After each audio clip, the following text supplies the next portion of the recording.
Hello, everyone, and welcome to another episode of The Ball is Round. I'm Hady Raphael, and today on the show, CF Montreal gets 1 point in Columbus. We'll take a closer look at the standings as of right now. And last but not least, the Canadian women's national team is back in Montreal. That and a lot more on episode 177 of The Ball is Round.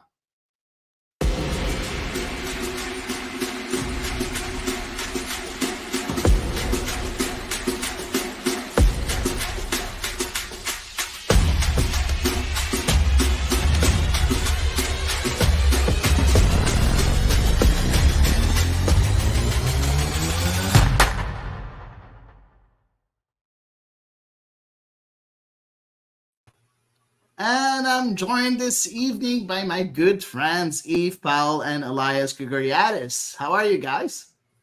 Oh, I'm okay. How are you? I'm good. I'm so happy we're back, all three of us together. It's been a while. Huh? Exactly. So, power failure, Elias, that's why. The West Island. I'm just happy it came back, or else I would have to run to my grandmother's and be late. All this stuff. No, I just be on your cell phone and trying to. Yeah, it'll be reporting live from my car, and no, I'm in a good mood though. Barcelona's in the Champions League final. Well, It was a good game. Yeah, the women's team, right? Yes. The only team, yes, is in the Champions League final. What happened? What happened with the men's? In La Liga?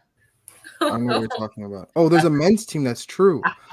No, they've got a game on Monday. But honestly, at this point, you play some academy kids, you prepare for next season, all this stuff. You try and maybe, get some wins together. Just give some people some confidence because you're 11 points behind in the league now. It's finished.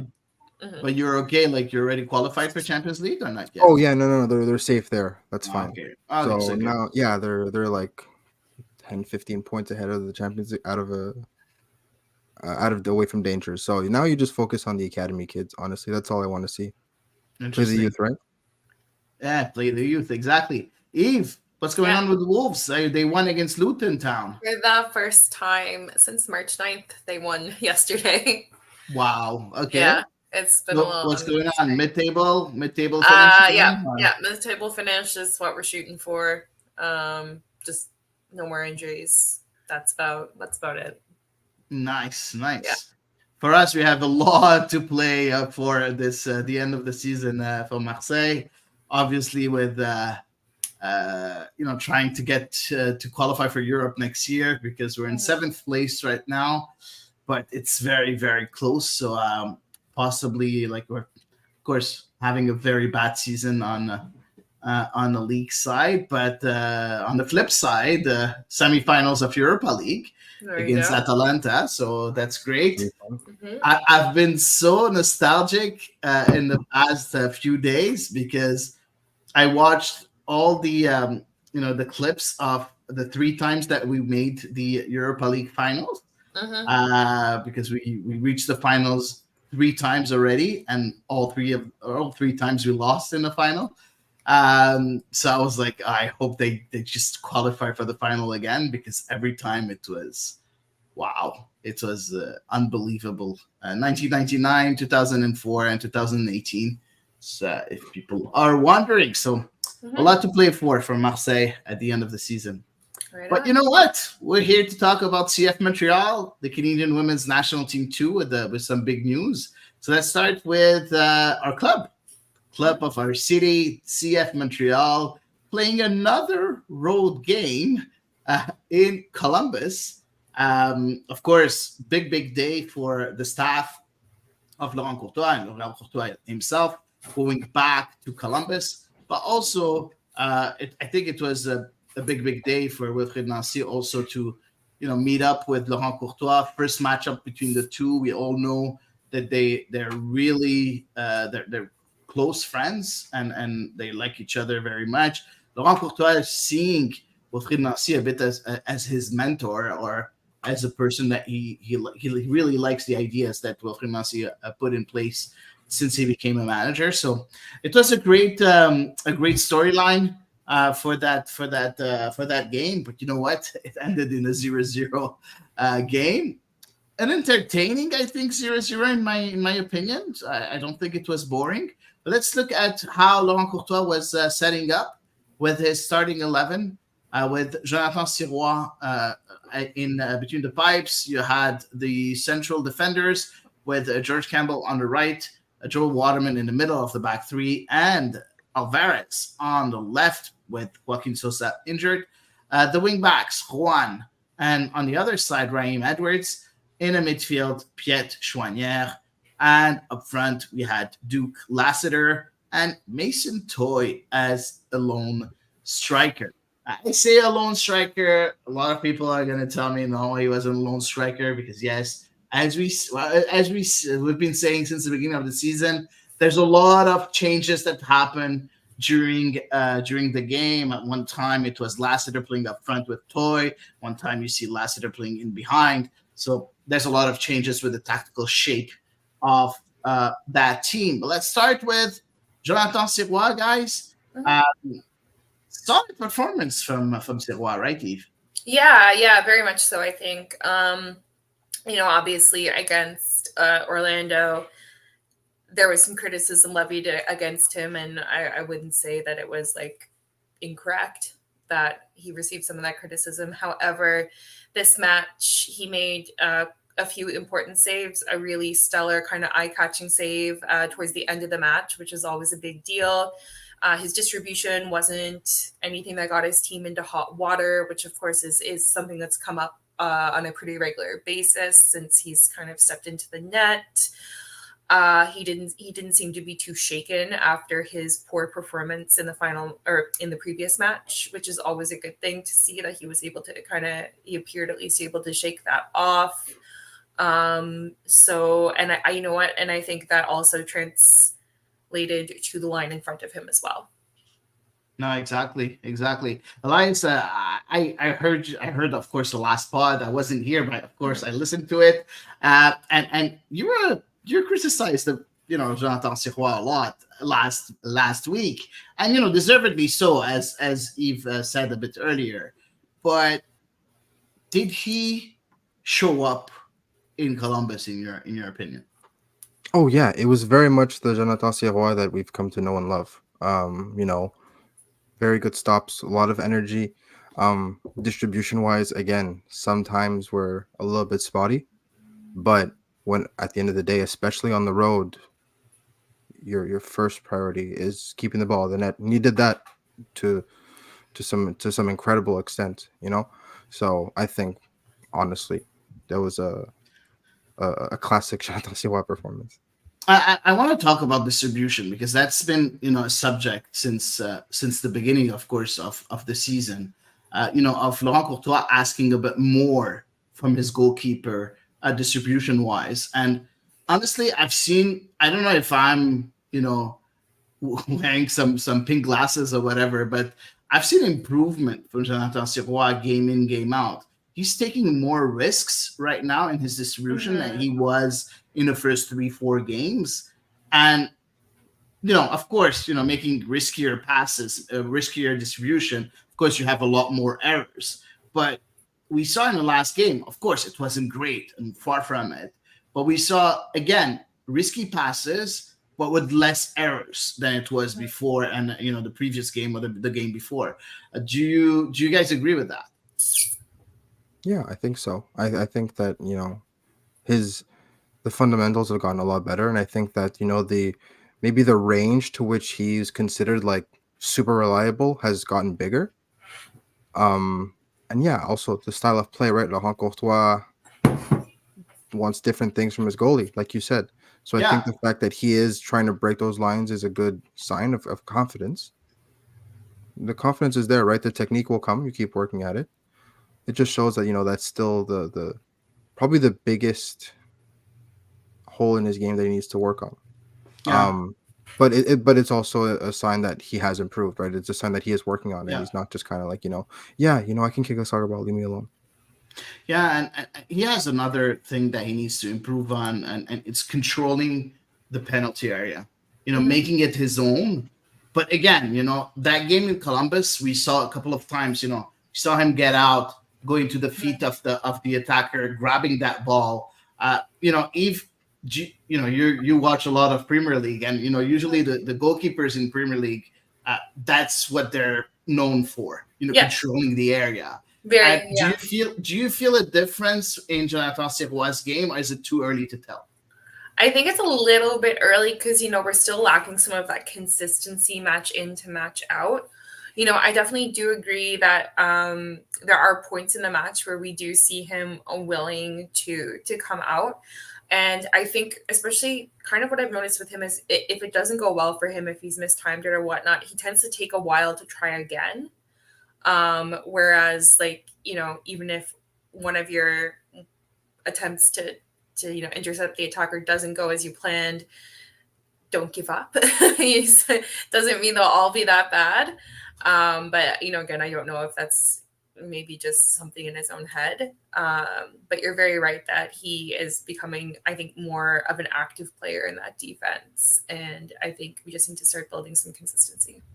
Exactly. And we saw, of course, the error against, I don't want to call it an error, a big mistake. It's not the only one to blame against Orlando, where, on the second goal, he could have, maybe stopped that cross like you guys mentioned in the last episode. So that's something that he needs to improve on, controlling the area and knowing, what, there's only one player. Even if I touch it and I deflect it, it's not going to fall to another player. Like, I need to go out off my line to make sure that the cross doesn't come to that surging forward that's coming to score a goal. But again, I have a feeling that he's getting better and better, and making those decisions, those clutch decisions are going to become a lot easier with the situations being repeated and repeated and repeated. So hopefully we'll see a grown Jonathan Sirois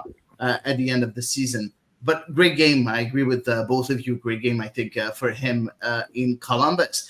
Let's take a look at the defense. It's important to remember he's 22, right? Yeah, he's still young. 23, no? Is he not 23? I think he turned 23, or he's about to. Sure. He's still a kid, He's still a kid. Like you. Yeah, so hey, I'm 25. Hey. Okay, so moving on. That was really uncalled for. Whatever. Defensively, guys, we've seen a lot of criticism towards Joel Waterman. And again, in the last few games, he's been a bit shaky. But yesterday, in my opinion, he had a stellar performance. Do you agree? Yeah, I think it was a lot more of kind of the Joel Waterman who we knew to rely upon. Like, it felt very reliable. It felt very calm. It felt like he was very sure of himself. He was willing to go and help out Alvarez or Campbell when the time called for it, but there was still adequate coverage. So I also thought that probably spoke to his communication with the other members of his defense and the midfield in front of him as well. There were no risky tackles. We weren't seeing him kind of do some of those desperate moves that we'd seen him have to resort to that led to some of those early yellow cards this season. Because of course he is very, very close to a suspension. He actually managed to escape the game without a yellow card last night, which was great. 2 more to go though until he can kind of expunge one. So no, overall, it felt a lot, everything about the whole defensive line, but in particular, Joel Waterman felt a whole lot calmer and reassured.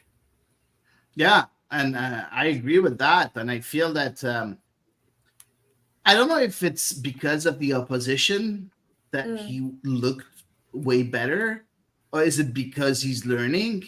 Elias, you were a defender back in the days. So tell me, do you feel that it's just because the opposition that he had a great game, or do you think he's learning? Do you see a learning curve that he's on, or is it, again, too early to tell? Yeah, I think I was not impressed with Fred Narcy's tactics going forward, at least. In terms of counter press and stuff like that, he's one of the best to do it in the league. But in possession, I was very disappointed with the way he utilized, the most dangerous real estate on the field, right? That the middle of the penalty area, the top of the 18 areas like that, because in reality there wasn't much created there. And again, that is a credit to Semed Piet and Joel Waterman, who kind of shut down the middle. But at the same time, it almost as if they had forgone that from the start of the game. They had forgone that area, and then maybe were hoping to like work their way into there eventually. But there was no attempt, right? Like Joel Waterman had, I'm not going to say an easy night, especially in the first half. He didn't really have much to do. It was more just making sure that he was playing that general role that we ask of him sometimes, because he really was mostly faultless in that first half. And as the game went on, obviously, they pick up the tempo and chances are created. But I think that he did a very good job of kind of just handling things. And he talked about it after the game. He talked about, not letting chances snowball, because, 15 seconds in, you concede what should be a goal, and 99.9% of the time is a goal. It's very easy to kind of just, let that rattle you, and then it gets worse and worse and worse. And that happened like 2 or 3 times if you include the Jason Russell Road chance ahead of the crossbar and all these stuff. So the fact that he was able to kind of pick everyone up, calm them down, and then not just defend well, but then proceed to play with possession and stuff like that was the most impressive thing that I saw from him, was a psychological management rather than any pure defending. And I think that's maybe what was lacking a little bit in the last few games, was this aura and this calmness that he exuded at the beginning of the season. So I'm happy to see that, that was what was most present to me in his performance. Yeah, and his two colleagues at the center back position with Alvarez and Campbell. Honestly, I didn't see a big difference with Alvarez replacing Sosa. I think he had a very strong showing, Alvarez, the Colombian. And on the other hand, George Campbell scoring in confidence. This player is becoming more and more a complete player that we can count on.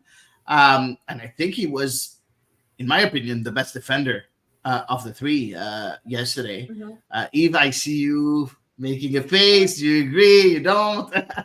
I actually did like Alvarez. I think I like Alvarez a lot. I think he offers, and considering how young he is, I think he offers so much exciting potential that I'm really, really excited to see more from him. So for me, I kind of do feel honestly like it was an improvement in this back line over Sosa. I felt that he was extremely composed. He was playing away, hasn't been playing consistently, but he really slotted in. I didn't feel like he had any moments where he was kind of in any hot water. I do think he was a little bit, and maybe it was the guidance that was given by Laurent Courtois, given that they were on the road. He didn't necessarily try quite as much as Sosa had to get involved in the attacking phase of play, although Montreal had periods where they were just not attacking at all, obviously. So that was maybe like one difference. But I thought, again, defense being the number one aspect of these players' games, I felt like he was really, really, really at home in that back line. Like for me, whatever bad vibe I was getting that I still struggle to put my finger on, I'm really sorry. I still can't exactly figure out what did not work for me with Sosa in that back line. It was a lot better, I thought, last night. Elias, I didn't hear you much last week when Eve said that there's something that bothers her with Sosa. Do you agree with her? Do you feel more safe with Alvarez, as a left center back, or is it the same for you, or do you like Sosa better? I don't know, because again, we haven't seen enough of Sosa. Mm-hmm. Ultimately, I think that the fact that he wasn't maybe his best against Orlando has to do with the fact that maybe he wasn't 100% fit, right? Yeah, He didn't he was on the injury list last night, so he didn't play. And again, I don't know exactly when he picked up the injury, but you could tell he had definitely lost a step from that game against Cincinnati, where he was every bit the player that had been hyped during the preseason.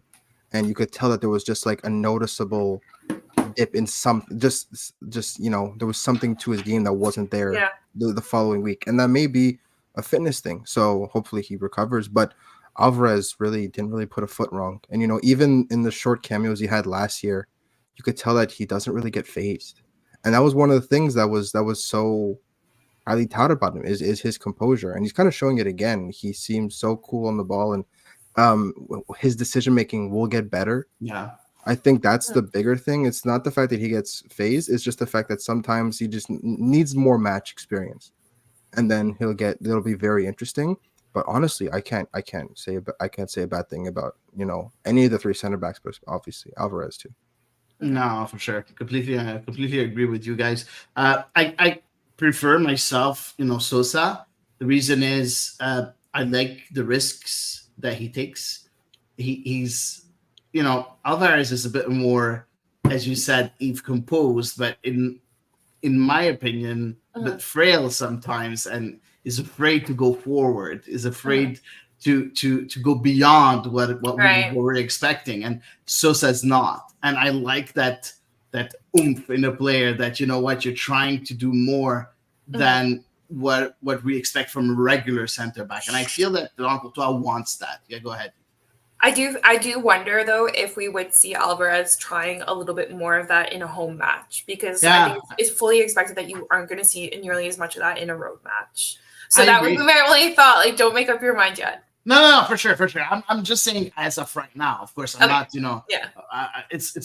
We're far from reaching a conclusion on that. Totally. 100%. Yeah. I'm just saying as of right now. Okay. And honestly, when I see Alvarez with the ball, I doubt that he's able to do as much as Sosa, because Sosa did play as a left back, a few times already. So, technically, I feel that he's a bit more advanced in that kind of role. But let's wait and see, as we usually say. We do have a few comments here, so no questions yet, but a few comments. So Cesar Andy Coronado saying in Courtois' scheme he's being asked to hold on to the ball a lot longer than with Losada and distribute more under pressure. Talking about Jonathan Sirois, completely agree with you. We talked about it quite a few times here on the Ball this round. He's gonna have to improve that side of his game, as we said a bit earlier. Tate is saying that the three of us are kids at heart. Thank you, Tate. I feel a lot younger when you say that. And Wellington saying the defense did a great job last night. Congratulations to Waterman and Campbell. There's another comment from him, but we'll talk about this a bit further in the show. So I think defensively we were very sound. Wingbacks with Juan, Raheem Edwards. Guys, I'm just going to tell you, for me, Raheem Edwards was the man of the game. Man of the match. As simple as that. And I asked him in the post-game presser, and I'm like, is this your best game? He's like, no, I disagree. For me, Orlando's game was better. And I'm like, but I didn't say that. But in my head, I was like, I don't agree with you. Okay. So we'll have him on the show and debate it. There you go. Yeah, we'll have him on the show and debate. We had him on that kind of FC at one point, in an interview, but I don't know. I felt that Raheem Edwards, we know that he's able to bring a lot offensively, but we rarely see him on point defensively. And I feel that yesterday he was so good on his one-on-ones, on his duels against Mohamed Farsi. Quite a few times. He won most of his duels. So I don't know. Of course, yes, he's a bit too aggressive. He was very close to a yellow, maybe a second yellow at one point. But you know what? This is his game. And I really loved this game yesterday. And Juan, what a player. What a player. Even if he's less involved offensively, he was still, whenever he was called upon, he was able to deliver. That nutmeg in the area to get past the defender and cross. Yeah. Unfortunately, his last delivery is always a bit shaky. Hit and miss. But, exactly. But I really loved, the work of our two wingbacks. Elias, you look at those two wingbacks. What is the next step for them? Because is the ceiling very high for them, or are we close to reaching that potential, that ceiling for them because they're playing so well?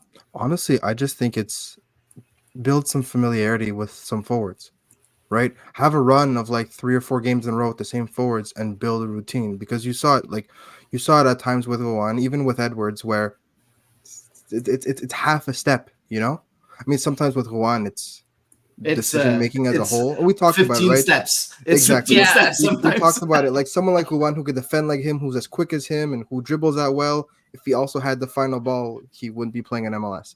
But even with Raheem Edwards, I watched this game, and even his presser at the end of the game where he talks about, he loves games like this where it's like hunkered down, it's physical. It's almost a straight one-on-one matchup with the other fullback, and he goes like, I love defending. I was like, you take this game footage and this press conference footage and you go back in time 6 years and you show that Raheem Edwards this footage, and he's gonna go, dude, that's not me. There's no way that's a body double, because I can't correlate those two Raheem Edwards just based on play style, based on the way they approach it. And it's incredible what the different, altogether the different player that he is, and how he embraced this challenge. And look, at the end of the day, you across from you had an MLS Cup winning right back that has not one but 2 national teams frothing at the mouth trying to get him to play for them, and completely marked him out of the game until, obviously, unfortunately, Mo Farsi exited the game injured. Hopefully he's all right, but rendered him completely ineffective the entire game, right? So yeah, we didn't see as much of him going forward, or at least in the final third. But what we did see is, I'm not going to say his best performance, but definitely his best defensive performance, hands down, was last night. And Ruan consistently is at this level. There's not much more to say. He's so fun to watch. Eve, you see your mom agreeing with me. Thank you. Yeah. But I really disagree with Wellington, what he's saying. Raheem Edwards is my man, even if he had a hard time to defend sometimes. Do you agree with that? You're the pessimistic one. Yeah, no, I think Mo Farsi gave him an almighty challenge. Like, I really think Mo Farsi, it was a really fascinating duel for me. Yeah. It really was, because you could see that they were just absolutely giving 110% against each other. And there were moments for sure where it was kind of, I think of, say, the tackle where Edwards slid in and managed to bounce the ball off of Farsi, and it went out for a goal kick instead of a corner. That looked a little bit on the verge, not quite last ditch, but it was definitely a bold tackle to be making. Definitely, everyone held their breath. Yeah. At that section of the pitch, yes. So I think Mo Farsi is a very challenging player to defend against for anyone, 100%. But I do think Raheem Edwards managed to stand up to him, as evidenced by the 0 on the scoreline. Of course, and you know what? You expect that from Mo Farsi. He was totally the starter with the MLS team that won the cup yet last year. So you expect him to be that good. But I feel that Raheem Edwards looked at him in his eyes and say, you know what? You're not passing tonight. And that's exactly what happened. Unfortunately, he got injured Farsi a bit later, but that's, I think, very, very, very interesting for Raheem Edwards. And one last on the wing backs from Nicholas Rodecki. Sorry, I mispronounced your last name. I'm sorry about that. I do not miss the Herrera days. Both Ruan and Edwards have been great additions. Completely agree with him. Yeah, I think everybody agrees with him. So, and the fact that they got like $500,000 in GAM on top of that is insane. It's just absolutely just here's an extra $500,000 because why not? You know what? Crazy. You deserve it. This might be the best piece of business Olivier Renard has honestly ever done. I think. Yeah, it's like within MLS. Yeah, it's like this and like Georgi Mihailovic are like. Yeah. Again, not to put too much pressure on the fullbacks, but if they can consistently do this, I think honestly that's one of his best pieces of business ever. Yeah, I agree. Moving on to the midfield, another great showing from Mathieu Chouanière and Samuel Piette. And you know what, Elias, I'm going to go to you because I loved your question to Laurent Courtois in the post-game presser that Laurent Courtois didn't understand Didn't at seem to all. understand. Tell us a bit more about that midfield, the question that you asked and what you meant by your question and the answer of Laurent Courtois. Yeah, so against Orlando, very obviously, especially in the first half, right, the midfield was kind of just turning around in a circle, right? They were outnumbered. Samuel Piette admitted it, but he also kind of said, doesn't matter because, not doesn't matter, but he wasn't too worried because of the fact that there was no real danger created. At the same time, this it was very similar to what happened in Columbus, especially in the first half, where there was a lot of possession in the middle of the field for maybe like 20, 30 yards out, but really nothing getting in behind Piette Chouanière, nothing really making Joel Wadman work. And I think honestly, he's right. My bigger concern is once you come up against teams with, very dangerous proper nines like Christian Benteke or whatever, or lethal number 10s like Nashville, who they're coming up against. Where does that put you, right? Cucho Hernandez was inserted in the game kind of late and didn't really have the desired effect, but for 60 minutes they didn't really have anything to worry about. And I think I asked Laurent Courtois maybe the sustainability, and he didn't really understand because Okay. I don't know why he didn't understand it, but essentially my bigger concern is how long are you going to rely on the fact that Samuel Piette and Mathieu Chouanière can do the work of like 4 players for an hour before you could find maybe a breakthrough, or you can grow into the game and stuff like that. And that is a real concern because at the end of the day, they're only 2 and they're only human. But man, they did so good. Again, they did very well. I think Samuel Piette has been my player of the season so far across the entire all year, and he showed it again. And honestly, I think that I have that confidence that they can do it. But again, there are games like DC. It's like even the second half of Columbus, where there was a little bit of chaos, and having a third man in the midfield could maybe do some good. Maybe that's what he didn't understand. Like, are you gonna add someone in the midfield? Maybe next time, try to break it down for him. Yeah. But the thing is, honestly, I kind of agree with you. But yeah, sometimes you need to add that third midfielder. But also, I feel that sometimes, if at one point, Piette or Chouanière gets injured, the other players didn't play a lot of minutes yet. So putting them as starters is going to completely unbalance the whole squad and the whole starting 11. We talked a lot about depth of Montreal, CF Montreal this year, because there are a lot of depth in all positions. Yeah. The thing is, the hardest part of the coaching staff is making sure that all the players are involved. Do you feel that Laurent Courtois is doing a good job, especially in the midfield this year as of right now? It's a little bit tricky. I would say it's a little bit tricky. I would say in the attacking midfield, yes, and probably a little bit by virtue of just kind of the rotating stretcher that people seem to be wheeling in and out on.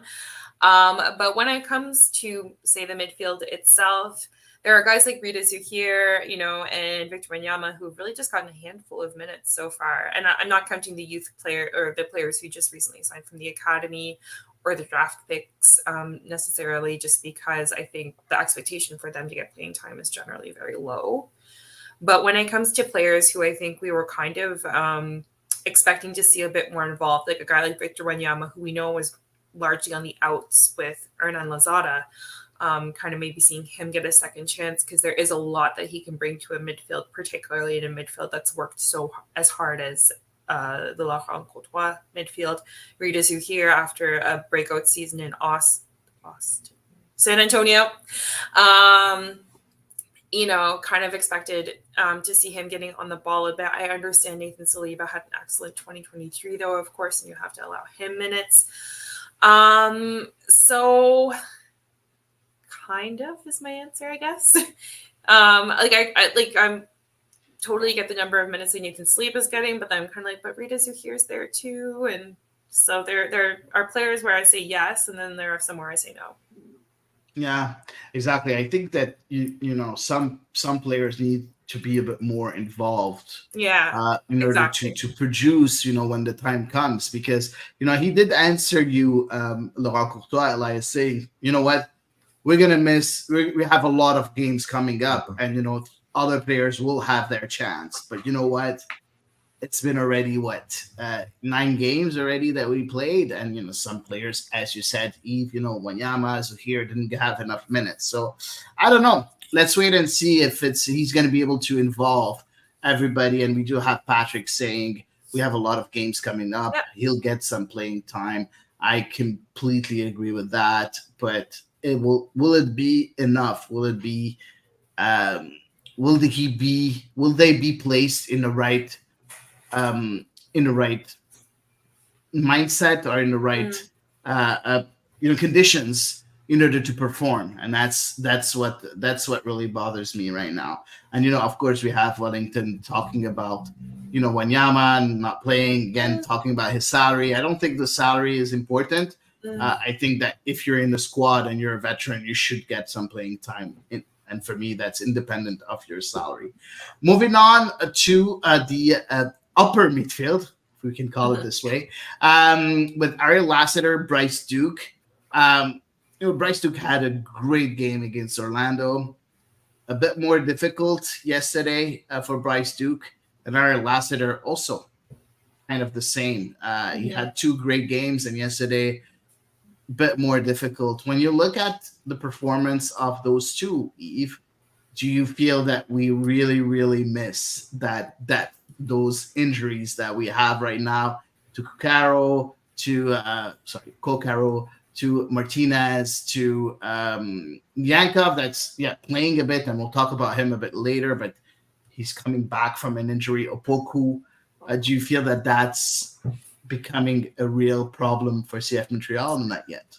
Obviously it's a little bit tricky because you're limited with the players who can fill that role. So if they're not in form, it's not as though necessarily you have other options to kind of, let them spend some time on the bench and enter as a sub, which can sometimes be effective, obviously, for players seeking to find their form. I do think that's a challenge. That being said, I don't think Bryce Duke's last night was a complete wash. Obviously, I think we got a little maybe carried away with excitement seeing him play, particularly versus Cincinnati, where he was just absolutely on fire. And then it's kind of started to dwindle out from there a little bit. But there were some interesting moves that I did see him make. Like, he made a really nice through pass to Mason Toye, which early in the first half, which unfortunately didn't result in a goal, evidently. And, the Columbus defender handled that situation really well. There was the ball that he let roll through to Mathieu Choinière. I think the only problem is Choinière wasn't expecting that. So there were some smart plays that I saw him making, but unfortunately they wound up amounting to nothing. So at the end of the day, it kind of feels like it's all for naught. I don't know. I didn't take it away as being that bad of a match for him at all.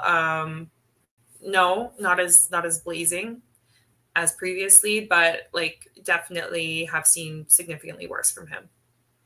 Yeah, and I feel also, Elias, that the tactical, disposition of the team yesterday was a bit more defensive, and of course doesn't give a lot of leeway to this the creative players that are Bryce Duke, and of course Ariel Lassiter, in a different way, because he usually creates with space most of the time. Lassiter, I think they didn't have the chance to really prove themselves and shows them themselves yesterday because of the way the team was set up. Do you agree with that?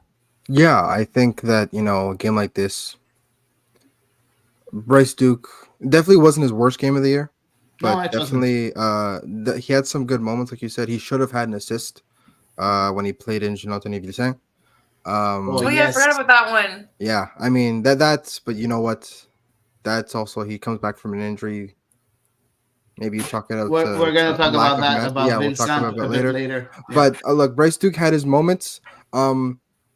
I agree and I don't agree with Wellington. I think I agree with the fact that let's just mention again, yeah. the comment of One Wellington. game out of 7, maybe not, but like the reliability may be an issue in that there's a lot of good and then some more not so good when it comes to Bryce Duke, especially on the road. I definitely haven't given up on him, but I think with Dominik Yankov back and fit, I think that he should get the bulk of the playing time, especially if they're going to go with one proper quote unquote 10, and then maybe Ariel Lassiter, who's a bit of a hybrid, and then an out and out forward. I think that Let's talk about Lassiter a bit. And Yeah. I love the comment of Sam Savvy. Hey Sam, Edwards is doing fine when we talked about Edwards, and because he's doing so good, Lassiter can play higher, is in his natural position. exactly. Yeah, So we were begging for left back for Yes. for 3 seasons. for years now. We've been begging for a left back, and it shows, right? In fact, I was a little bit disappointed in Lassiter's game because of the fact that if you are conceding possession, there's going to be a lot of space for someone like Lassiter to exploit. I would have expected him to be chomping at the bits. Like the second they win possession, he's like shot out of a cannon, right? And trying to exploit the space in behind. And you just didn't really see that from him. So I would have liked to see that a little bit more. But look, he was reliable as a left wing back for about a year now, because we're coming up on a year since Bryce Duke and Ariel Lassiter joined. He's been reliable as a left back, but you could already tell in just 3 games as a forward that he's infinitely more comfortable, and he found his good habits and his good his in French his ses repères immediately as a forward. And I think that may be a little bit what disappointed me in this game, because he was, of the 3 forwards, he's probably the best suited to maybe hurt Columbus, and he didn't. So on the Bryce Duke front, I think, yeah, I'd like to see a little bit more, but you can also tell he's growing in physical confidence, right? He's going into 50-50s, and so look, there's the willingness of Bryce Duke at the very least. It's not like he's given up. He looks like he doesn't have a bad attitude, even when he goes through stretches of games where it's not that good. So I think that at the very least shows that he has a certain spot on the team. I don't think it's a perennial starter, but a certain spot. I agree. I'm a bit, I feel that Bryce Duke is good technically.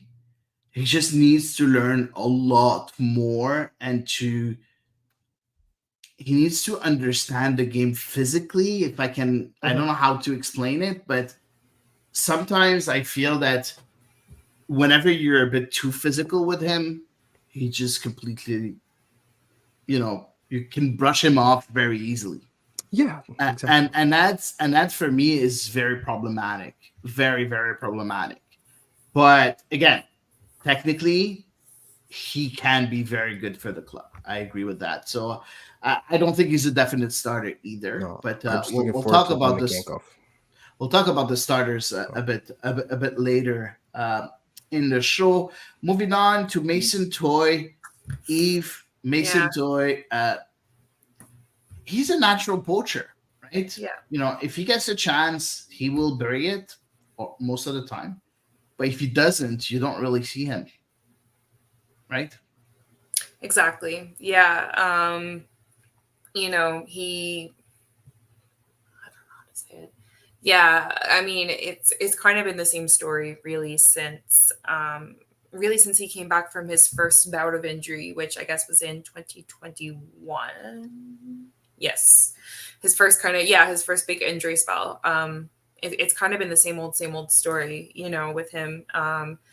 He's I think he must be a very streaky striker, but unfortunately he kind of spends so much time on the sidelines injured that it's hard for him to build up a streak of any kind. And it kind of all winds up petering out to nothing. The way Montreal played in the first half, I think they were trying to get their bearings a little bit as well.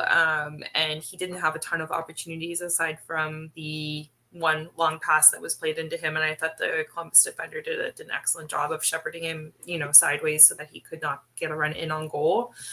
So I feel like he didn't get a ton of opportunities. It was, and then until the second half, until the time he got subbed, Montreal just didn't attack at all, period.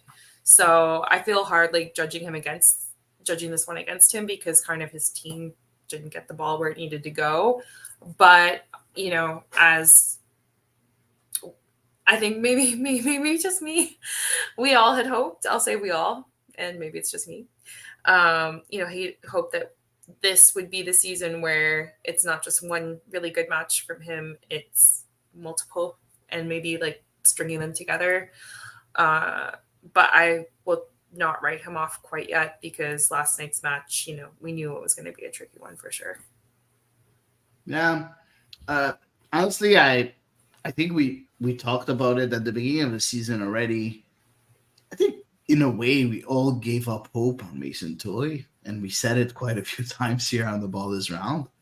Of course he had, he scored a nice goal last time around, but his future is clearly not in Montreal anymore because he's been here for 5 years and he wasn't able to break through. So I think it's about time for him to go and move on to another challenge, even if of course he will get his minutes here. Yeah. But I don't think he will bloom here in a way. No. So let's wait and see. I'm inclined to agree with you. I think a change of scenery, and I think we said that before the season started. Even. Exactly. That's what we said already, and I think we still all agree with that. Exactly. Yeah. So I think we all agree with that.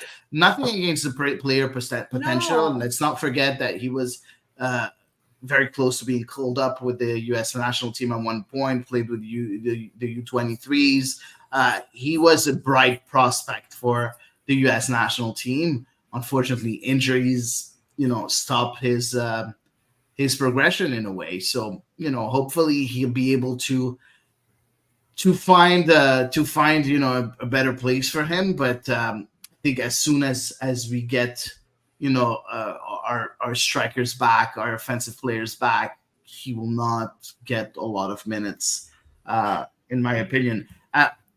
Let's talk about Laurent Courtois a bit because we talked about the players. Laurent Courtois did some changes during that game. And I feel that the changes that he made, and you guys already all said it already,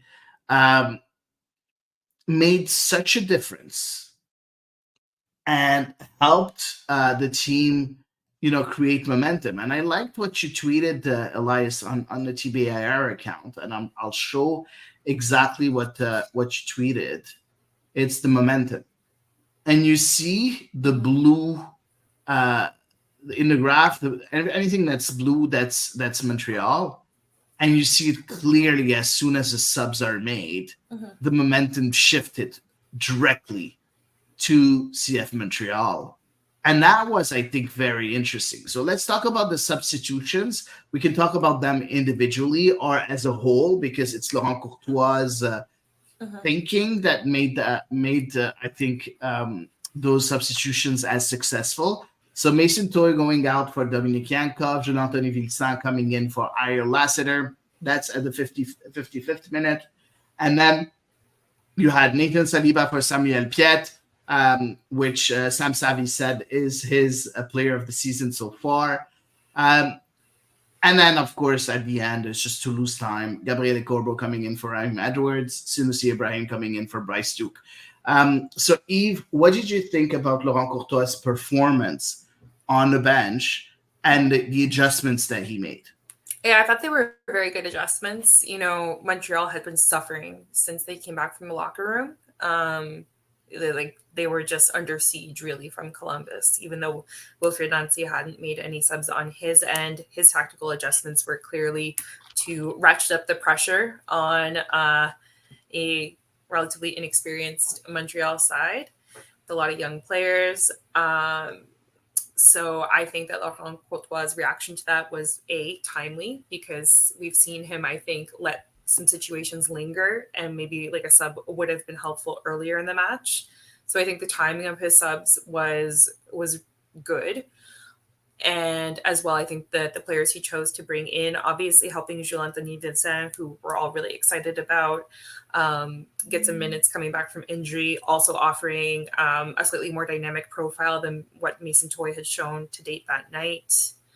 And as well, Dominik Yankov, kind of a similar story, a player working back from injury, one who we have a lot of hope for, but also a player who I think with just like one quick pass can kind of create something out of nothing.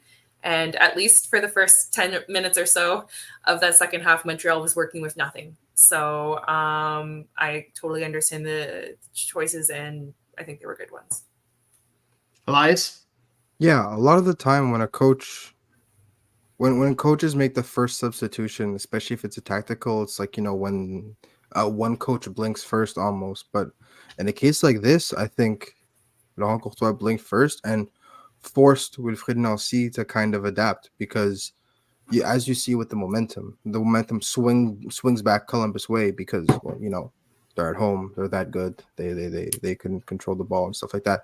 But you can tell the second that Jonathan Vincent came on, the second that Nathan Saliba came on, Dominik Yankov has had better cameo appearances. I think that he was a little bit crowded at times, but Nathan Saliba looked great. Oh, great. He looked honestly, spectacular. wow. Yeah. For again, he was on for a decent amount of time, enough time to grow into the game, right? It wasn't just you come on in the 90th minute or whatever, and it's like, to waste time or to just give you a run. He had enough time to grow into the flow and everything, and he looked completely in tune. And it's stuff like this where, you give the coach the comfort to rotate the squad, because he sees things like this. And even if it's for a half or for 60 minutes, Laurent Courtois can look at this and go, I can trust you with that spot for an hour, especially if it's against maybe a team that's struggling, or if it's in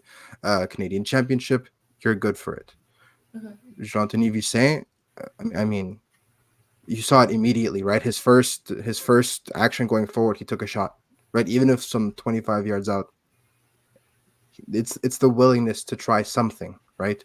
And it's always what stuck out about him is he has the audacity, he has the self-confidence to try something. And it kind of does wake people up. It does kind of maybe put a home team on their heels a little bit. It does find a way to get the home crowd, if he's playing at home, back into the game.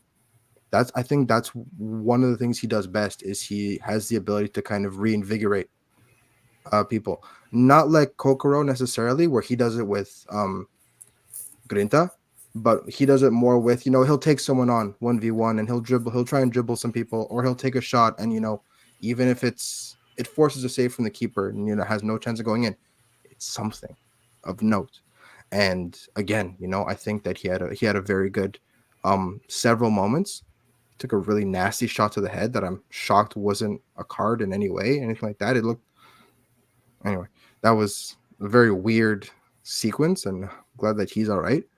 But all in all, I think that those three substitutes had a massive positive effect on the game for sure. No, I agree. I liked also the comments of Laurent Courtois, and I tend to agree with them, talking about Jules-Anthony Vincent, saying that he needs to be a bit more consistent. And I think that that's what he needs a bit more. I feel that last year, he got a great cameo at one point, and then he became the de facto starter, and then he disappeared in a way. In 2-3 games, he wasn't really there. So I feel that Laurent Courtois needs to manage his time very, very well for Jules-Anthony Vincent, not making him a full-time starter, but give him a start from time to time, give him some minutes here and there, and let him fight for his position, because I feel that sometimes he doesn't have yet this consistency to show up and to give himself like 100%. Like, you feel that sometimes he's like not really into it. and that's what we saw last year. So hopefully we'll see more of him this year. We'll see more of him, of consistent performances from him.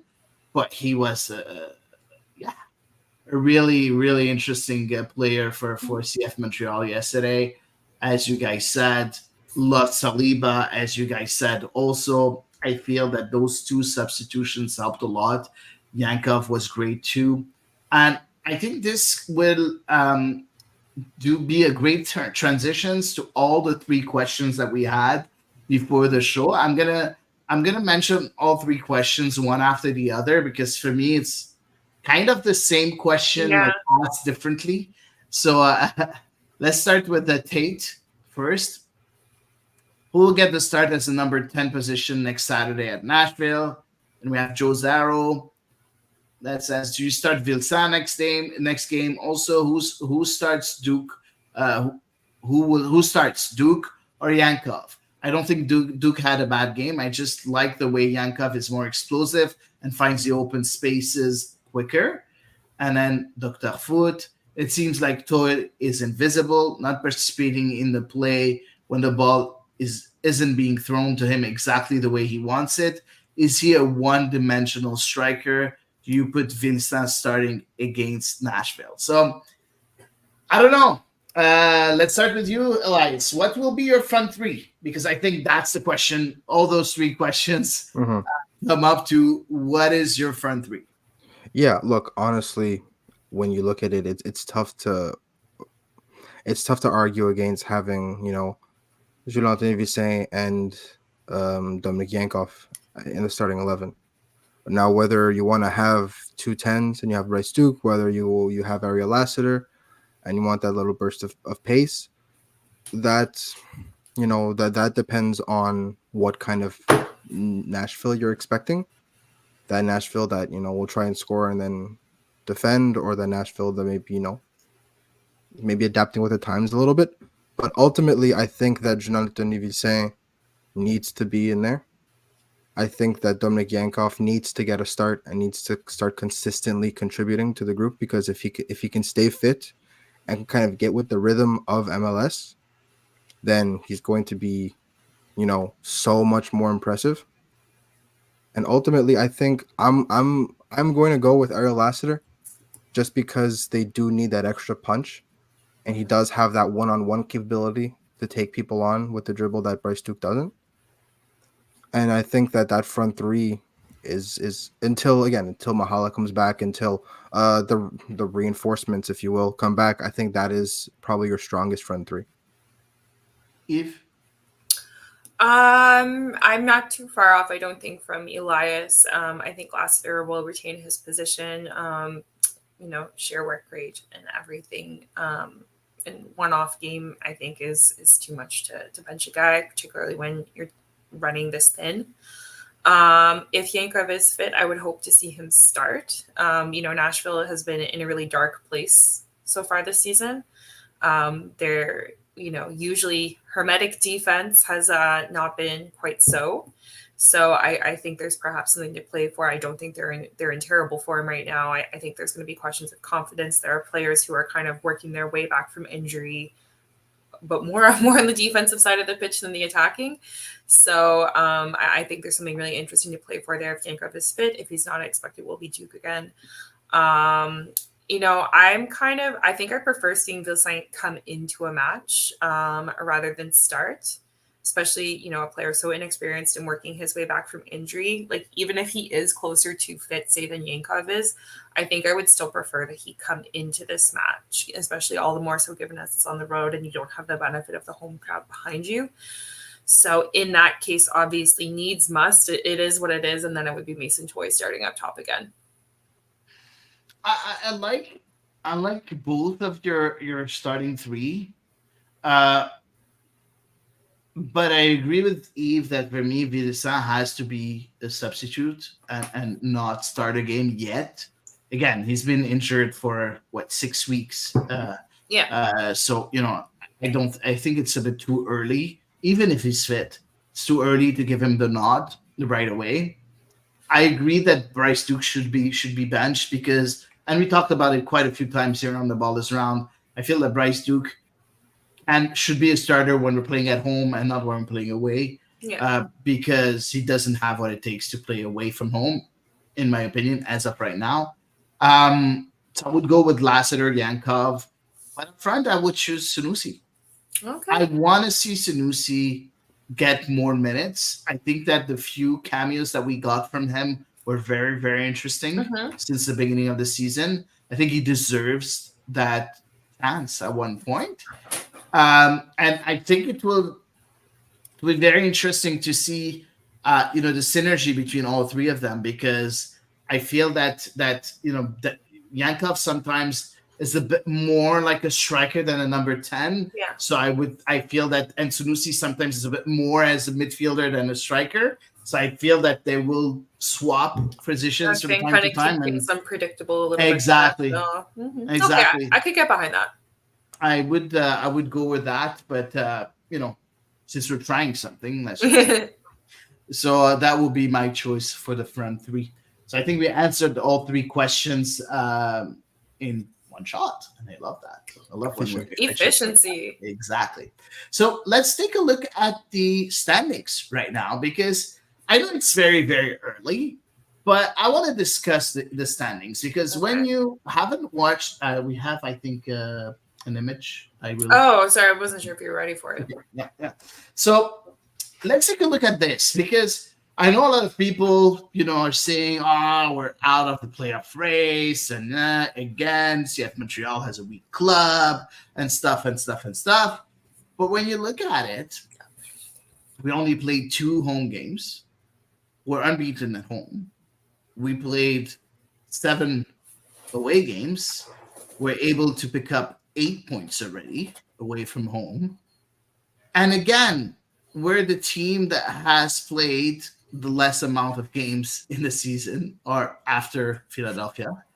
I don't think we look that bad. And even if you look in the point per game column, which is, I think, the most important one, we are in the playoff race, because DC would be 10th and we would be 9th. So, so I don't know. I look at the standings for me, and I'm very enthusiastic for things to come. Let's start with the pessimistic one. Well, do you are you on the same? I don't know who you talk to, because I don't talk to anyone who's like, oh my god, they're out of the playoff race after 9. I'm reading stuff on Twitter, like okay. really negative. You are just reinforcing my decisions to look to greener pastures for social media. No, okay. Anyway, if that's what people are saying, I am your resident pessimist. I still have Montreal finishing just outside the playoffs this season. I truly do. But and I understand that I'm saying this and then I'm about to say, but for people just to say, oh, it's done and dusted after essentially a quarter of the season is, I don't know, man. I'm a little worried if that's the sort of judgment. If people are jumping to conclusions that quickly, I'm worried how they get through their day-to-day life. Not conclusions, not saying that they're never going to be in the playoffs. Mm-hmm. They're just looking at the standings and saying, hey, we suck again this year. That's what's going on. So they didn't jump to conclusions. Okay. Sorry. They're not saying at the end of the year they're not going to do anything. They're just saying I don't know. I mean, things fluctuate so wildly this early in the season. I feel like it's a lot to read too deeply into it. You listed off the list of circumstances, but I don't know. I mean, teams can jump 4 or 5 places in the standings so easily. In the first. Let's say the third. I think about the first third of the season, that it's not terribly helpful to look at the standings super early in the season unless your team is at the top and you want an ego boost or something, So I don't know. I think everybody expected them to, so much road play. I think everybody expected them reasonably to kind of be around the line that they're at now. I don't have much Okay. more to add on it. Elias. We've interacted with the Montreal sports universe for long enough to know that some people were going to be annoyed we weren't in a playoff spot. I wasn't too surprised to see, Yeah, excuse me, that me neither. that there were people that were like, "Was only 12 points from 9 games." Yeah, well, um, look, it's all been said, right? A lot of really, you've played the first place team, you've played the second place team, you've played the reigning MLS champions all once. You've played Orlando, who is massively misplaced right now, and who is now finally regaining their form. And you still have you've played 7 road games. You've only played 2 at home. People need to relax, man. People need to relax. I think that all things considered, they're in a really good spot to maybe cement themselves in the playoff picture. No, we're not saying supporter shield. We're not even saying top 4, but very realistically, top 6 is not ridiculous at this rate. Especially if they can continue to keep the Stade Saputo a fortress. So I think top 6 is probably the best they can do. But playoffs is absolutely a possibility now, and I think that, in fact, it's not necessarily a meltdown. I'm not going to be that dramatic, but it's definitely a massive disappointment if they don't end up in the playoffs this year, Yeah, no, I agree. and not I just agree with you. a probability. Yeah, I agree 100% because I feel that the growth of that team, we were already seeing a bit of growth, in the way they started the season, playing, a very compact, low block and everything. And now starting to develop some kind of game. Even in the game in Columbus, it wasn't only a low block. It was a lot more play. They've Mm-hmm. had quite a few chances because we did talk about, the defensive side of the team, the defensive performance of the team. When we didn't talk a lot about the offensive performance of the team, they had 2 or 3 very good chances, and against the MLS Cup champions, that's great, So I feel that this team is growing very much, and I like what I've watched the preview of the game, Columbus Montreal on Apple TV, and it was Matt Doyle and Kalen Carr talking about CF Montreal, and both of them agreed that for them, Laurent Courtois gets an A grade for his beginning of the season, and talked about the way Montreal is growing, and I in a way it can it's really, it made me feel like I wasn't crazy because that's what I'm seeing too. And I feel this is very important going forward, that the team continues on growing. And again, you're looking at the next few games coming up. We know Martinez and Kokaro are out for at least 8 weeks. If you count 8 weeks from the day they were injured, they're not going to be back before June 15th. That's a lot of games without your 2 main strikers. If they're able to get points from that stretch, and when I mean points, they have 1, 2, 3, 4, 5, 6, 7, 8 games. If they're able to get 10 to 12 points from those 8 games, they're very much a playoff team. It's as simple as that. If you're able to do that without your 2 main strikers. No, it's 8 to 12 weeks, Patrick, not 10 to 12 weeks. Patrick's saying 10 to 12 weeks. So both of them are between 8 and 12 weeks. So we don't know more. Patrick had a question for us too a bit earlier, asking us about Opoku. Is he still on track for May 11th as a possible comeback? Yes, he is. This is what's being said. So yes, he is supposed to be that. So yeah, this is it. I think for the look at the standings. let's talk a bit more about the Canadian women's national team, guys. Again, it seems that the Christine Sinclair farewell went very well in Montreal with a great crowd. But the women's national team coming back to Montreal Yes. this time Cannot wait. on June 1st. They'll be here playing against Mexico in the summer send-off series. So 1st of June, Montreal, 2 p.m. local time. You have to be there. You have to be there. And then Toronto, second match on Tuesday, 4th of June, again against Mexico. If you guys are interested, you want to get tickets, you can go directly on canadasoccer.com. And if their website's working.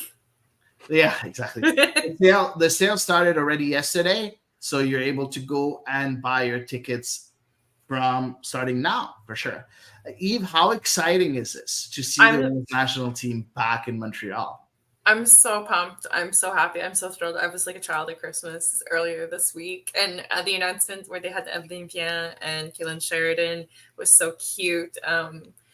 As well, they did rock, paper, scissors, and tied. So they decided to each go to Toronto and Montreal. That's so cute. No, I love it. I love it for a number of reasons. Can I list them?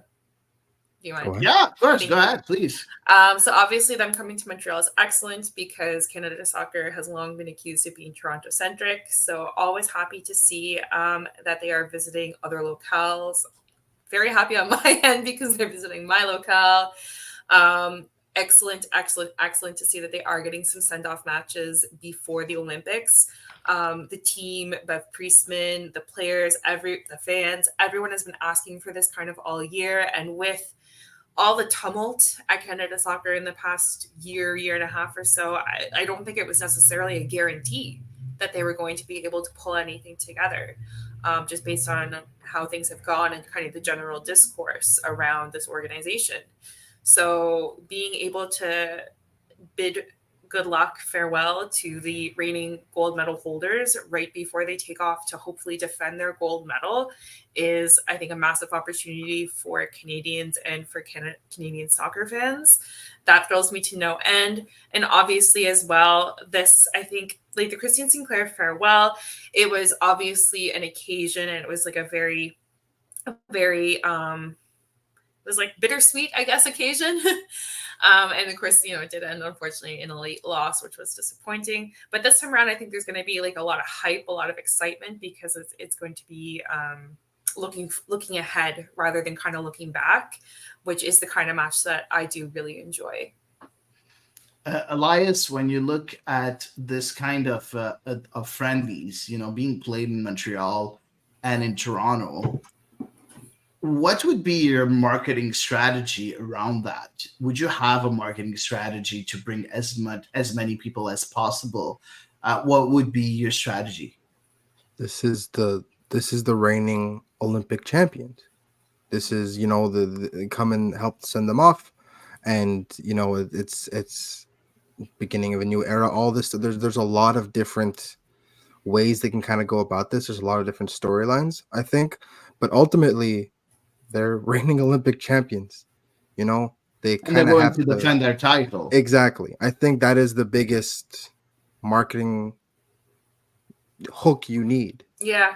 Right? I think that, if they're calling it the summer send-off series, then, it's already implied that, we're wishing you good luck in the Olympics. And I think that there's no better way to kind of promote that than say, come help support them and wish them the best as they go on to defend their title. No, I agree. I would do something else, to be honest. We do have a women's team now with the Academy of CF Montreal. And I think it would be, I'm pretty sure the club is going to do that. But, getting all those players to watch the game, I think is a must. Just so they show them that there's a path. There is a professional path for you girls. And my marketing strategy will be very women-based, women-centric. You know what?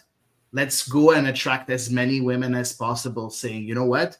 Come to the stadium and see your see those athletes that are going to represent you in the Olympics as women, as Canadian women. And I think that will be the best message, because we do have such a great pipeline here of players, and we need to give them a push. We need to give them a chance, or a way to tell them that, you know what, it's a possibility for you to become professional female athletes and play in Canada, play with the Canadian national team.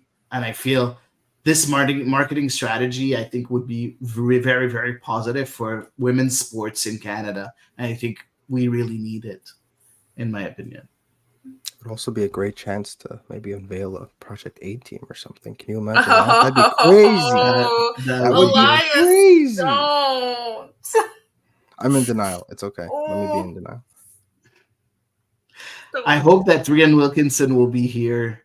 I hope not Rhian Wilkinson. Sorry, She's in Diana Matheson. Sorry, Diana Matheson. Yeah. I always mix them up. I know that, I don't know, Diana Matheson will be here. I hope that she will be here and try to get as many contacts as possible in order to have that expansion within Project 8 in Quebec. I think that would be great if that happens.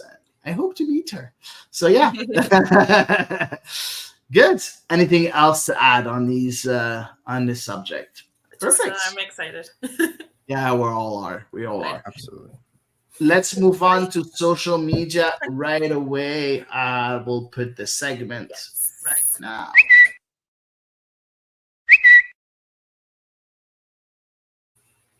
Let's get on to the first tweet. Okay, there it comes. Yes, this is from Niton Josh. We talked about it just now. A 3-3-3 record after 9 games, barely 2 games. That's Saputo. Is very good for Laurent Courtois, who is just starting with this team. Change my mind. Guys, are they I'm not the one to ask. I'm going to ask the pessimist in chief first. Yeah. Are they in a good spot? Yeah, Question mark? 100%. Yeah, I am not Is the person Robbie here? Robbie's not here. Okay. I'll never believe this. Too bad for him. I hope if he listens later this week, he sticks around. Yeah, no, I am not the person here to change Nilton's mind, because I wholeheartedly agree. It's an excellent, given the road start, the injuries, the litany of circumstances that kind of piled up against Montreal. Yeah, they are in a great position. 100%. Like, absolutely. I'm not the girl to ask to change his mind on this one. Wow. Hady, what do you think? Are you going to be the pessimist? No, I'm not the pessimist. I think it's very, very, very interesting and encouraging as a beginning of the season. As I said, I'm never going to go and change the mind of Nilton. Thing is, are they able to still grow? Because if they stop their progression right now, it's not enough. Yeah, they need to continue their progression in order to continue on achieving what they're able to achieve. And let's hope Laurent Courtois can take them, further and help them grow in a way. But yeah, as of right now, it's very encouraging. Completely agree. Excellent. Wow, all this optimism. I'm gonna cry. Don't get too comfortable. Yeah, don't worry, I won't. This is from Dr. Foot. Quiz: which player from CF Montreal will be injured for 6 to 8 weeks next? And last, he's already in the infirmary. So last Lapalainen was added. Not Matthias Kopro, he's already there. Is he referring to like last night's match? Yeah. My question to you guys is that was more of maybe a humorous segue, but they're about to be dangerously thin for an uncomfortable amount of time. Yeah. Is this where the pessimism's starting to show a little bit, or I'm back. Or has the performance of the group without some fairly substantial players convinced you that they can at least get some results to stay the course? I mean, I think we kind of talked about it a little while ago, because Hady kind of mentioned, that there are about 8 matches coming up during the window where one can reasonably expect both Martinez and Kokoro will be absent. I think I don't think they're going to do as well as if they had those players at their disposal, if that's what you're asking. I think at the end of the day, you're asking a lot of a very green young striker in Vilsain, a striker who's really struggling to find form in Toy. And then just kind of, can Yankov himself stay fit is a big question. Obviously, Bryce Duke, that consistency is lacking for him, and the whole series of things we discussed earlier. So I'm not convinced. How do you share the opinion? Do you think that they can get some stuff done? Oh yeah. Oh, No, okay. I'm not that worried because there are so many options available for Laurent Courtois. First of all, Vilsain coming back, Yankov coming back, Mahala Opoku coming back in 2 weeks, not even in 10 days. Already those players are coming back. You have Mason Toh, you have Sunusi Ibrahim, you have options. You can also play with Mathieu Chouanière as the number 10, also like a bit further up. Mm-hmm. There's a lot. Rida Suhir can play there. We haven't seen him yet. So, options are there. Are they? That's why I'm not too worried. Of course, if you tell me they're out for the season, yes, I'll be worried. But for 8 games, and if you look at the games that they're going to play, yeah, some of them are tough, but the rest are not that tough. We're playing Nashville twice. We're playing, the rest are tough. We're playing Miami, Columbus. We're playing in Toronto, against DC United, in Philadelphia, and against Real Salt Lake. So, yeah, tough games. Games. Very tough games. Teams.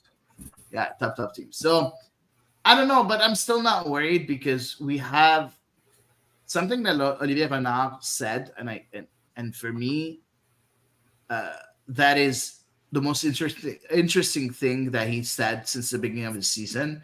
He said, I don't have the budget to buy all-around players. I have the budget to buy some very good players in their own profile. Mm-hmm. So Laurent Courtois has different ingredients. He doesn't have the almighty ingredient that you can put in anything that's going to be great in everything that you cook. He has different kind of ingredients, and it's for him to try, mix and match them to make a great dish. And because you're missing, Martinez and Kokoro, it doesn't mean that you don't have other profiles that can fit and that can become a good dish. So that's why I'm not too concerned, because the Mahala Opoku, we saw him last year, how good he was when he was acquired. He was so good, and he didn't have any help. Melchior wasn't here. Nobody was here. He was still able to manage to have some great performances. Add a Dominique Yankov to that mix. Add a Jules-Anthony Vilsain that's becoming a bit better.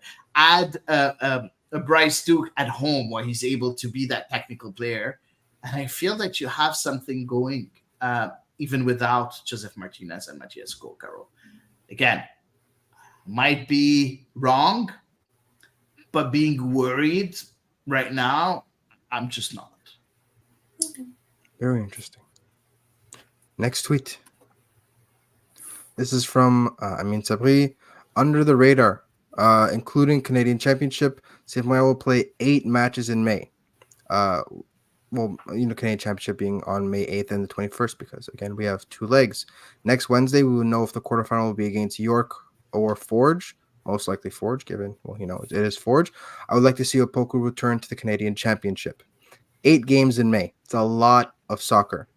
Mm-hmm. Out of the 24 available points, how many points? Well, assuming Can-Champ, let's just call it. Okay. Oh, okay. How many points are they getting of the 20? Let's say wins if you want to. So just that might be easier. Because Eve doesn't like it when you don't get it right. Math is hard. So okay. Gotcha. I was starting to do multiplication. Okay. Out of eight, what is their record? Sorry. I think we need to go It's- through the No, Canadian Championship. That's for sure. yeah, I Mhm. agree. That's very important. And in league play, I think if you look at May, I think we should get. So we have 1, 2, 3, 4, 5, 6 games in the Canadian Championship. With in MLS, we have 4 home games. Mhm. I feel 10 points is the minimum to be good. Okay. And Out of that's 6 games, that's respectable. yeah. I think I I don't know. I'm thinking. Don't guess honestly, what we're gonna do. I What know. would be good? Okay. Given We're not guessing. like, We're not guessing. I know. Given just okay, what would be good? I think given just the complexity of those games, the teams that Montreal is going to be facing, particularly in MLS, and I mean, a CPL team isn't just going to lie down and take it from them either. As well, it's going to be, I think, much more of a match because it's now 2-legged once again. So they're going to have whichever team they face is also going to have the advantage of playing their own match at home against Montreal. So I'm going to say 7 points in MLS. I think I can begrudgingly live with that in the circumstances. Wow. 7 points with 4 home games. Wow. Dead serious. Wow. Okay. Maybe it's a lot of draws. I feel that would be too low in my opinion. I'm the resident pessimist. Yeah, but That's true. we're talking about what would be good. Yeah. And I mean, good is relative. points. It's okay. No, you're allowed to your opinion. I'm allowed to mine too. So, in my opinion, getting 7 points is a bit, because we've been talking since the beginning of the pod of, we've played so X games away, but that means that you have to own up to that right. sentence by winning games at home. Agreed. With 4 games at home, winning 2 or 3 of them is for me the minimum if we want to keep on building on that, saying that we're good at home and we're not so good away.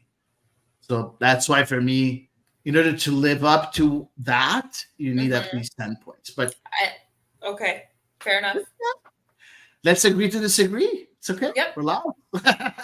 Yep. Good. Moving on. Next tweet. Moving on. Yes, next tweet. Okay. This is from it's by if you look, it's a picture for those listening to us. The pitch at Sasaputo 5 years ago today, which was a mess. Huge shout out to the grounds crew and the maintenance because this year it is so much better. That is true. That is, early April. That is the best I've seen Stade Saputo look that early in the season in a long time. So yeah, shout out the grounds crew because the pitch looks spectacular. Even with all of a sudden blizzard out of nowhere, they still managed to keep the pitch in tip-top shape, which is something that we know Stade Saputo has an aversion to sometimes. Yeah, no, it looks good. I agree. This season.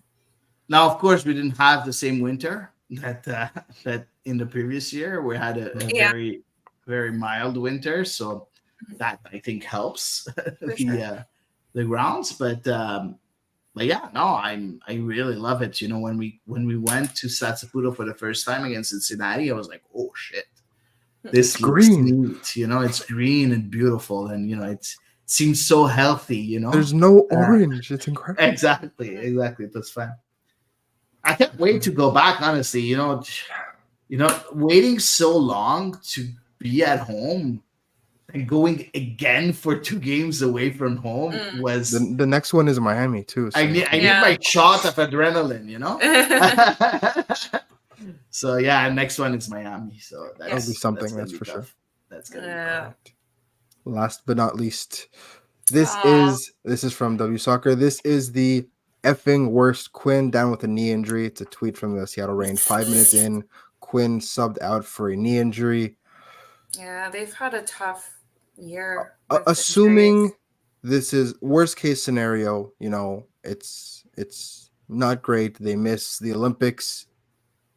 How much does this affect, your take on Canada's chances? Because again, the Olympics are 2 months away. Yeah.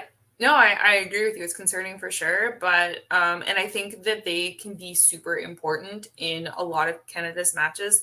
However, Simia Wujo is such an excellent player. I hope that means more minutes for her. Julia Grosso, we didn't see a lot of her so far, really this year. In 2024, she can certainly hold. She was injured too. Yeah, exactly. Yeah, but I mean, even when she was called up, I think she was probably working her way back. Exactly. At the most recent tournament. Yeah. So it's not an utter catastrophe for me to have Quinn missing. I think when you get to the later rounds of the Olympics, I think that's when you're going to feel the loss of somebody as protective of the back line as Quinn is. But early on, it actually kind of excites me because there are some young players who I really hope that means that we see a little bit more of them. Of course, don't necessarily want it to come at the expense of Quinn. Heidi, you are the conductor of the Simia Wujo hype train. How does this team play differently when she's on versus when Quinn is partnered with Jessie Fleming? She brings more to the table than Quinn, in my opinion. Yeah. I agree. Yeah, the team is much more dynamic with Simia Wujo. Now, as Eve said, what's a bit different is that you don't have that defensive awareness. It's not there. It's not as much there as when Quinn is here. But at the end of the day, you're going to the Olympics. Who cares about defensive awareness? You need to win those games, you know? I know the number of matches that Canada missed in the last Olympics really narrowly. You can say that in the group stage, but what I'm saying is that at one point we need to stop being afraid. Yeah. And that's what we've, even when we won the Olympics and even before, the 2012 Olympics, the 2016 Olympics, we've been that counter-attacking team, and that's relying on Tancredi, Sinclair, and so on, whoever the strikers are, and their speed and their pace. We're not that team anymore. We have so many good players that can play offensive, possession-based soccer that we don't need to be that team anymore. And that's exactly what I mean. And we saw it playing against the U.S. The last two games that we played in the U.S. against the U.S., the Gold Cup, and even the last game that we played against them. Is it the CONCACAF Championship? Whatever. I forgot which one it was. The final. She Believes Cup? She Believes Cup. No. Yeah, She Believes Cup. Yeah, exactly. The two games that we played against them, we weren't that team anymore. We weren't that team that would go on a low block and just expect that the pace of our strikers to go and make the difference. Yeah. We're able to build and to construct and to go forward, building things and creating things. And that's what I want to see from that team. So you know what? If you miss that player that's important exclusively for the defensive side of things, and you bring a player that's able to do a bit of both, maybe not as well defensively, but Simia Wujo can bring that extra oomph offensively, then I'm all for it. She's been so good. And Canada has been a lot more threatening with her in the midfield than with Quinn. Again, not blaming anything on Quinn. It's just their way of playing, which is good and very good. It's just that exactly. What I'm expecting for my national team right now is a bit more. It's a bit more offensively. It's a bit more in a way you build and in a way you confront teams. And I think this is the new Canada, the the Canada after Christine Sinclair, Sophie Schmidt, Erin McLeod, those players. It's a new era, so let's make it so. One last thing before we wrap this up. Congratulations to Vanessa Gil, who will be playing in the Champions League final against Barcelona. Unfortunate for Khadijah Buchanan and Ashley Lawrence, who could not have had a worse second leg. Khadijah Buchanan getting sent off, Ashley Lawrence conceding a penalty and losing to Barcelona. So that was a little bit bittersweet, but for me personally. But Vanessa Gil will be fighting for another Champions League title, which was with Lyon. With Lyon, yes. Who beat PSG. So I know that Hady is happy. Yes, of course. Whenever PSG loses, I'm happy. So yeah, that was, I think, it's going to be very, very interesting, to see Vanessa Gil in the final, for sure. I really wanted Chelsea to go through. Wow. Because you had 3 players, a Canadian Canadian national team players with Chelsea. You have Lawrence, you have Buchanan, and Fleming is not there. I was like, who did I miss? Right, wait, does she get a medal if she played the group stage? I think so. I suppose she would, yeah. Then you can count Jessie Fleming too. Okay. True. So yeah, I didn't think of that, but whatever. So yeah, very interesting. So hopefully we'll see her lifting the cup. I know, Elias, you don't want that, but we do. Well, I mean, as much as other clubs are growing, there's still 2 real giants right now, and you could tell that the last 10 winners of the Champions League are Barcelona or Lyon. So exactly. So that's it for tonight, guys. I hope you guys liked it. You liked our episode tonight. I think it was very interesting. Thanks a lot to you, Eve and Elias, for being here with me. It was really, really pleasant. And thanks to everyone that was here tonight with us. We interacted with all of you as much as possible, for sure. Guys, as you all know, I always say that, but we do have a Patreon page. If you want to help us grow the product, feel free to join us. But our content is always going to be free. That's not going to change. This is the way we want to do things. We're just supporters, fans, having fun and discussing about our local soccer club and also our national team. As simple as that. That's it for tonight. See you next week for episode 178 of The Ball is Round.